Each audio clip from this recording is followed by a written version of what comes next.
Hello, you're tuned into our AWANI review with me, Cynthia Ng. Today we are taking a deep dive into the world of Gen AI, but with a Malaysian twist. Joining me today in the studio is Khalil Nooh, co-founder of Mesolitica and the mastermind behind Malam.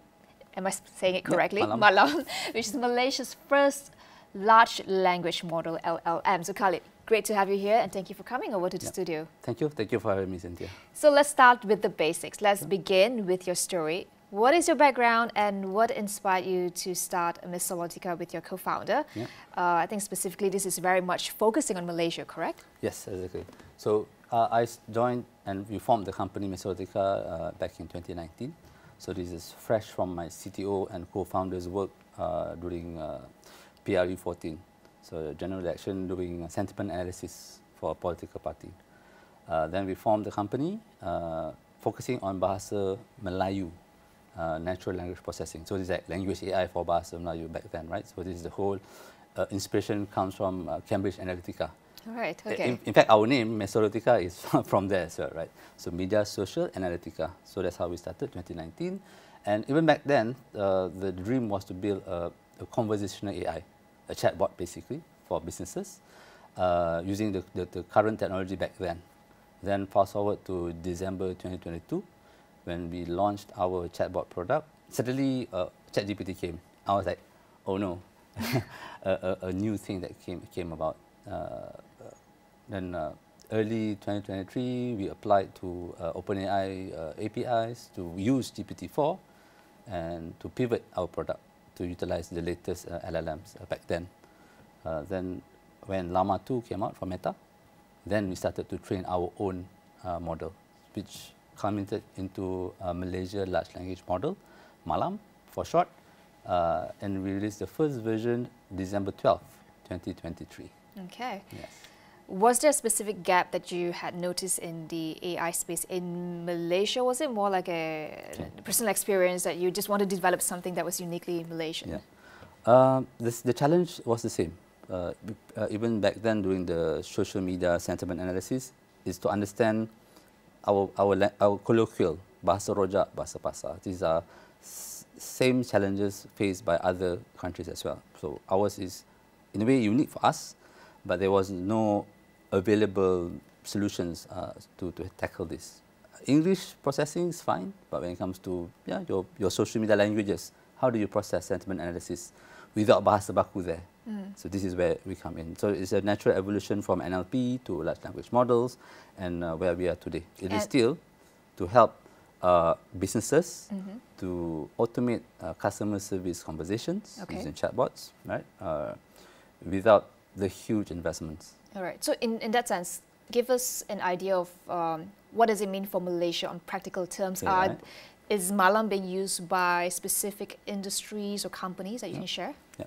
I think in the short term, and what we've been talking to organizations this past 1 year, both governments and enterprise, is around the use case of customer support, right? So just imagine I'm sure everybody has an experience talking to any of the Malaysian enterprise chatbots. Underwhelming, should say. The efforts are there, yes, but with personal experience, everyone's trying out ChatGPT, having conversations with ChatGPT. People imagine that, oh, now maybe chatbots can do the same, right? To solve my internet problems, my broadband problems, my bill problems, just talking to a chatbot. So this is the ultimate goal for the short term, right? To fulfill the promise, where does all this AI benefits for the everyday people, right? So this is what we're trying to bring for the Malaysian market. And I see that beyond just customer service, for instance, education as well. I understand that Malam supports 16 Malay dialects, Yep. Terengganu, Kelantan, Kedah, Johor, Sarawak, correct. even. Sabah Sarawak will be the Sarawak. Malay Sabah Sarawak, not the ethnic languages just yet, but we will get there. We'll get there definitely. Talk to us about how do you train all these different dialects? I mean, English, you have wealth of data. Sure. You can draw and source from the internet. Right. But Malaysia is very specific in the sense that we are so unique, so diverse, so many ethnicities, and so many languages, of course. So we start with what we can get, right? So of course, from the public internet, right? Of course, there's debate to it, but this is where everybody is doing. They use all the internet data sets that's already curated. And then for us, we just filter to very Malaysian-specific content. Websites, government documents, forums, social media. That is the basis of our training when we started, right? So even though we were using open source architectures from Meta, from Google, and from the China models recently, but the data set is the data set that we curate ourselves from the local content. So this gives that particular insights where how do you tackle local nuances? How do you tackle all these biases? If it's biased to Malaysia. That's as simple as that. Yes. Okay, but AI is only as good as the data that it trains or Exactly. learns from, Exactly. right? So how do you ensure that Malam not only truly reflects the diversity of Malaysia, but also avoid those common pitfalls? For instance, you mentioned biases and also maybe even misinformation, because you're taking data from social media as well. You know, you can see how that could perpetuate a lot of false narratives, false information. Yeah. So at the larger context, when it comes to LLM or AI safety for this method, the term that people always use would be the guardrails, right? How do you put in these guardrails? Do you embed the guardrails in the model itself, or do you use a different approach? That means you build around the model. So we use a different approach where we create or we train a separate AI safety module outside of Malam. So Malam is trained with very minimal alignment. That means whatever that we get, we train. But when it comes to deploy in live production systems or in enterprises, we have this small AI model that is robust to filter the content that goes in. That means even before hitting the model, we already flag this is misinformation, this is toxicity, this is hitting the 3R issues, for example. So we have a separate model for that. Okay. Yes. It's quite interesting because one of the recent debates would be, I'm sure you have noticed that some companies are using more AI for content moderation, for instance, right? Sure. Trying to bypass the need for for human beings, so relying more on AI. But I think what we're seeing on social media platforms as well is that sometimes you can't quite grasp the nuances, right? So certain words could be misinterpreted, could be problematic even, but you can't detect it.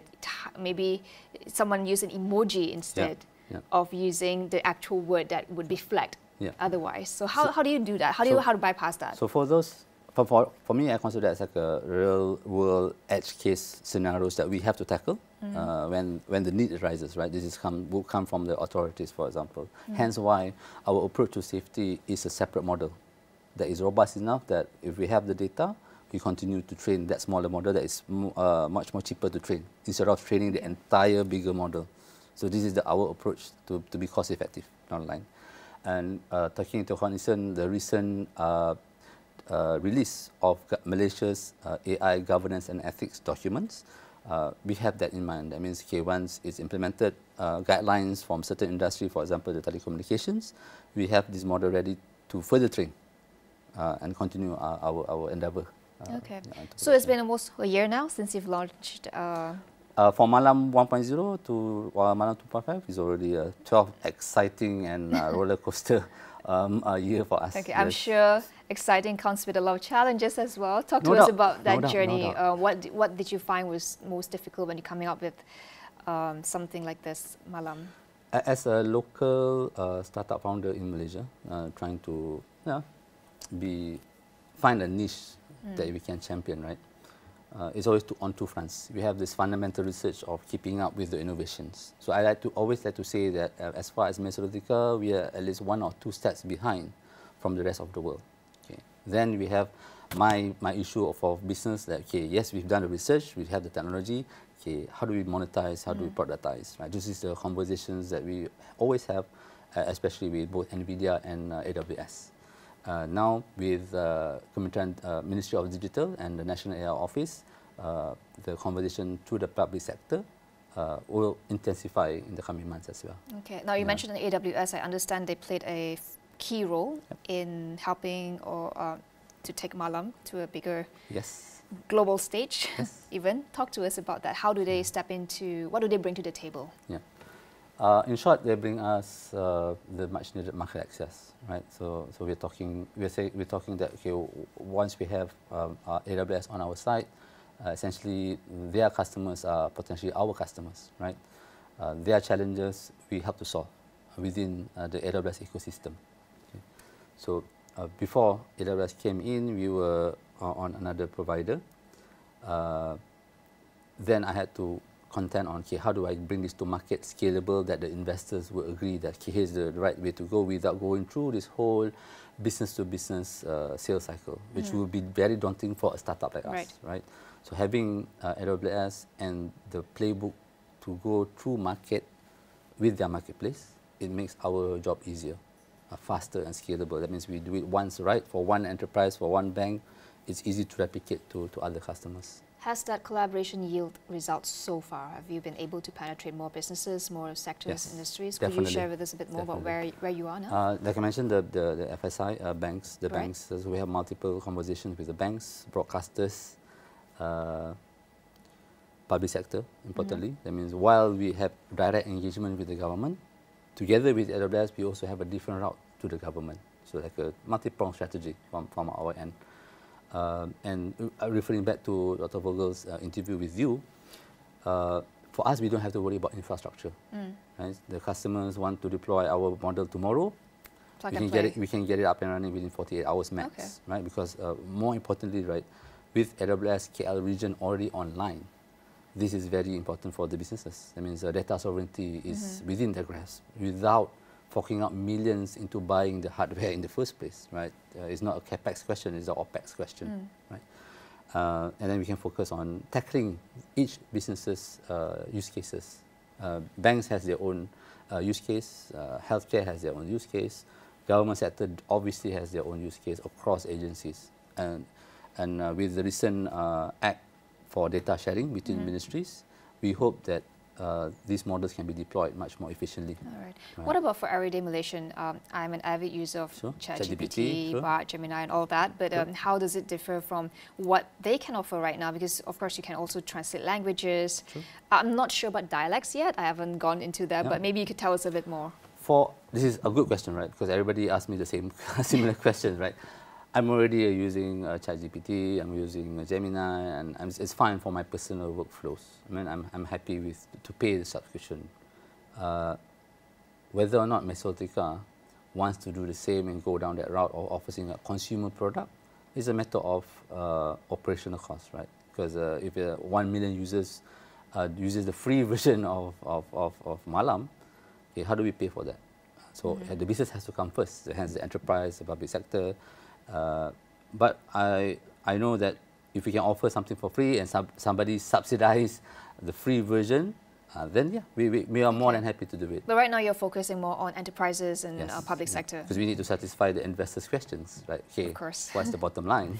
Okay. So 1 year in now, has there been anything that users or testers said that maybe surprised you and make you think about the features that you've rolled out during Malam 1 and now this version that you have? Nothing per se come to mind because we are really focused with our partnership, right? Getting to a stage where AWS really stepped up to announce globally of Mesolitica and Malam. And then this conversation only happens around within the government agencies and enterprise, right? We don't really have very much effort onto the mass public. Okay. But because we have this iterative process of open sourcing our work on social media, so we have quite a following on X, on Facebook, on LinkedIn, but from the builders or developer community. So that's very much that excites them. That there's a local champion that's bold enough, that's ambitious enough to train a large language model, and it's a startup. We are not backed by any conglomerates. We don't have millions in our fundraising just yet. But we've come this far by being scrappy, and whatever that is available provided to us, right? Okay. Yeah. All right. Yeah. So I do want to talk about, I think what stood out to me was not just the language ability Sure. and dialect ability, but also the cultural relevance, because it's very important, because Malaysians, as we know, we speak like multiple languages. We code switch, you know, Yep. sometimes we can All have the time. Chinese, Tamil, Malay in one sentence, Yes. right? Yes. So I do wonder, does Malam also address this, or how does it handle tricky cases like this, you know, when Yeah. you mix all these languages, Yeah. and does it ever get tripped up from all this? Always Diversity? there's always room for improvement, right? But from the get-go, because we've been doing sentiment analysis, so code switching is always, or we call it bahasa pasar, right? Yeah. Bahasa pasar or mixed language. So it has always been there in our models from the get-go. And now it's the matter of whether or not it helps to understand the actual intent of the user when Yeah. interacting with the bot, right? And once we roll out our voice assistant, right, means it's no more typing. You just talk to it, right? If you're already using ChatGPT voice mode, we hope to have it within our offerings as well. Okay, that's Yeah. in the works. Hopefully, well, we already have the model. We're already talking to RTM about this, right? Okay. So if we had something, probably we'll do something with RTM in the near future. But we will offer this to the businesses first. All right, and this is also supported by AWS, the infrastructure? Infrastructure, yes. Okay, important on the infrastructure, because in order for us to provide real-time conversations, right, through an AI, having your model in the country with the right hardware improves on the latency. Because we've seen, once we migrated from AWS in Jakarta and Singapore to AWS KL, we've seen a 20% improvement in latency. Okay. Right? So in order to bring us this real-time conversation with AI, yeah, we already have it. Right? It's just a matter of the safety, performance, and getting it to the market. All right. Yeah. Well, that's very fascinating to Yeah. hear. And I think one of my questions to Dr. Vogel was as well, you know, what difference does it make, you know, having AWS outside of Malaysia and having it in Malaysia? Primarily is because of the governance. That's primary governance, either for government or for the enterprise. But from the user standpoint, it's about the experience, right? If you ask a question and then suddenly your bot takes like 2 seconds to reply, so, okay, that's bad, right? Yeah. Okay. Now, I do want to hone in a bit on bias. I do want to ask more about the guardrails, right? Because I think it's really important. Of course, when you use ChatGPT, you do notice there's tendency to reflect certain maybe geographical preferences. Correct. Or ideologies. That's a good way to say it. Yeah. So, is it possible to even be neutral? Because it seems like it's a moving target. AI is always learning, always adapting, right? So how do you remain, I won't say remain, but how do you ensure the less bias as much as you can in your model? Okay. So because we open source our models and the data set is on the public, so we cannot run away from this, I would say, poisoned data set, because it's a mix of formal and informal, right? And then the word I used earlier was minimally aligned. Okay, so because we cannot satisfy everybody, right? So whenever we deploy a model into a certain organization, then the organization will tell us, okay, we want you to filter these subjects. Then the separate model that we have for guardrails, then we just train that and deploy together. Yes. Right. So that's the strategy. I mean, it's not upon us to decide what goes into the model, right? It depends on where we deploy ultimately. So if it's in the government, then that's where the AI governance and ethics documents comes in. At least we have a guideline to follow. Yeah. So I understand your focus right now is very much to scale and to roll it out to more industries. But personally, yes, for sure. Malam, do you see it playing even a wider role in just how in Malaysia and also society? Is that something that you are looking into eventually? For Malaysia, is to deploy as many places as possible, right? At that scale, right? But then when it comes to investors, the typical question is, okay, how do you go beyond Malaysia, and can you even go beyond Malaysia? Right? And the answer is yes. The more interesting answer is that we actually have this R&D MOU with AI Singapore. And AI Singapore's mandate is to train a Southeast Asia model. And the data set that they use for the Malay side of things is actually from us, because we also open source our data set. So we have this relationship that we can continue to expand. And then one way we tell our strategy going beyond Malaysia is Malam is for Malaysia, Malam Siang is for Southeast Asia. ASEAN as in SEANG, Southeast Asia languages.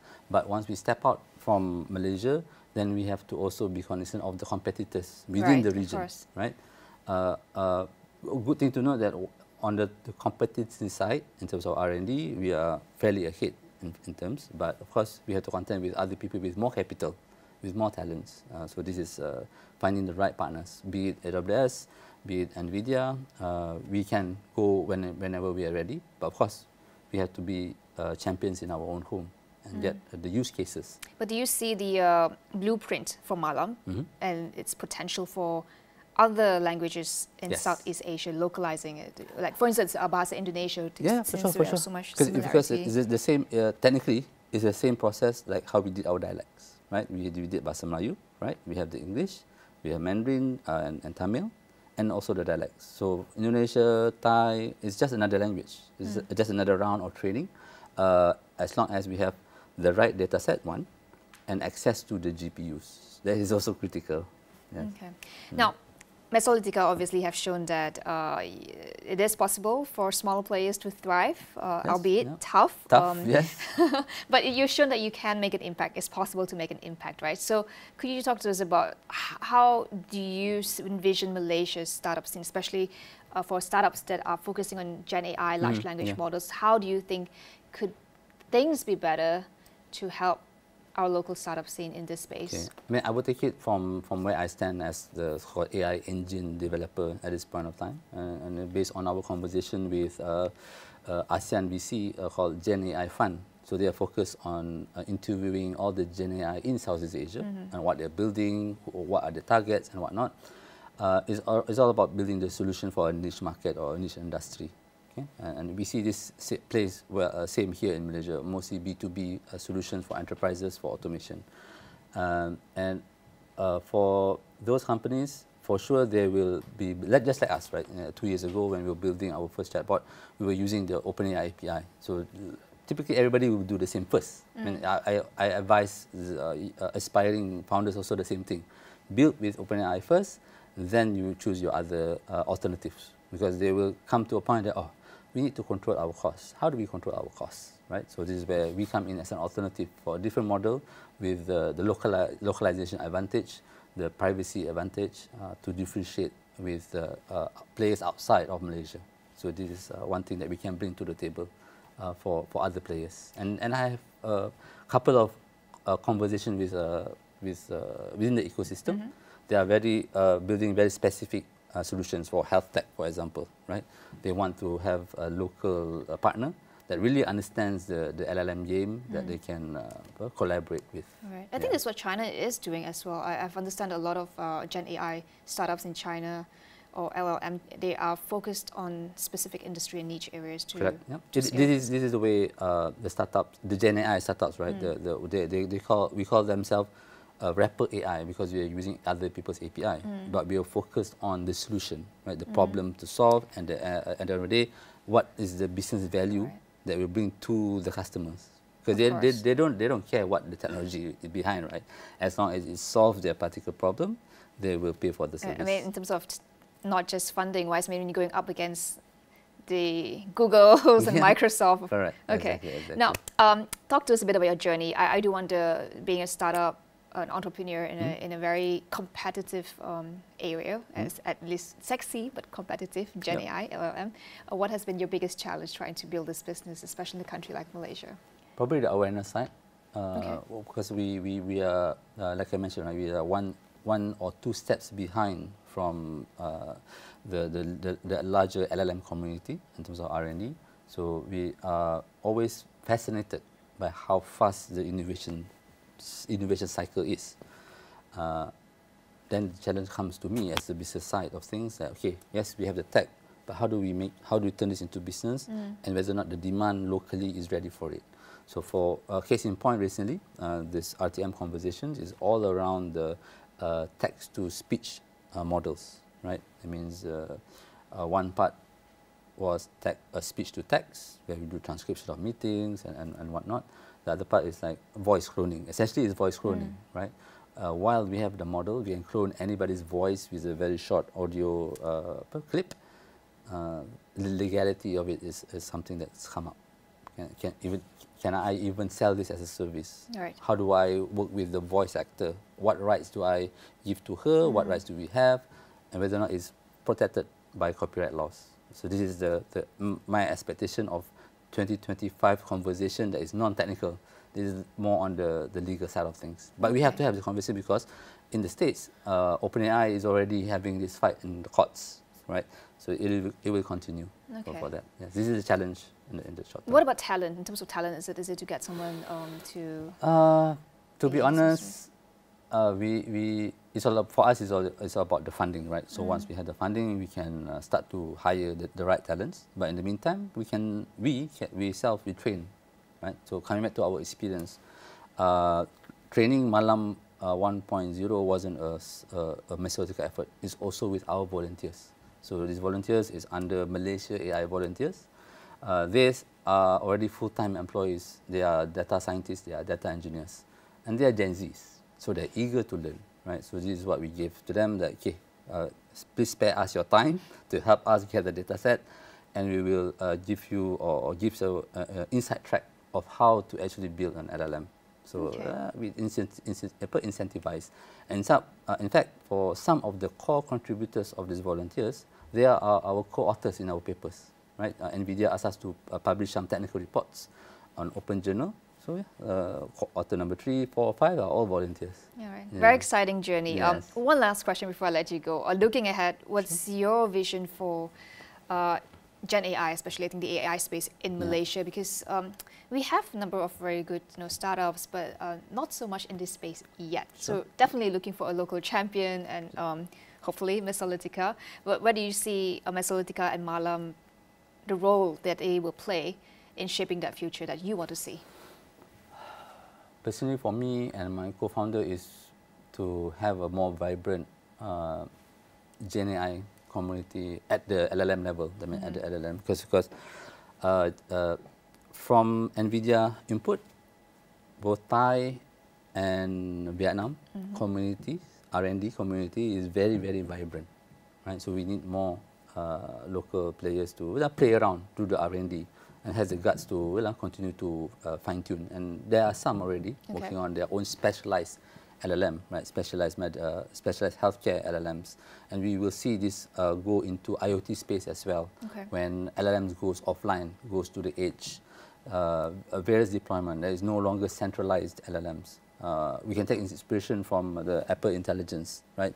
Big model, heavy task runs on the cloud, but your normal day-to-day instructions happens on the iPhone.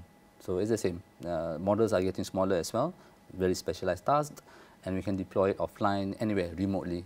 Then the question, the biggest benefit here would be the education, right? We have a small box, for example, the one that NVIDIA just released, a small mini supercomputer.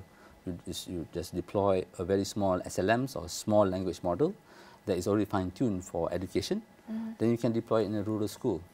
Without any internet, you can get it deployed there. So that's one very, very specific use case that EdTech in Malaysia can deploy, right? Yeah. All right. Well, looking forward to that. A long way to go, I know, but good. All the best to you and your team as well. Thank you so much, Khalil, for coming on the show. Great to have you. Thank you.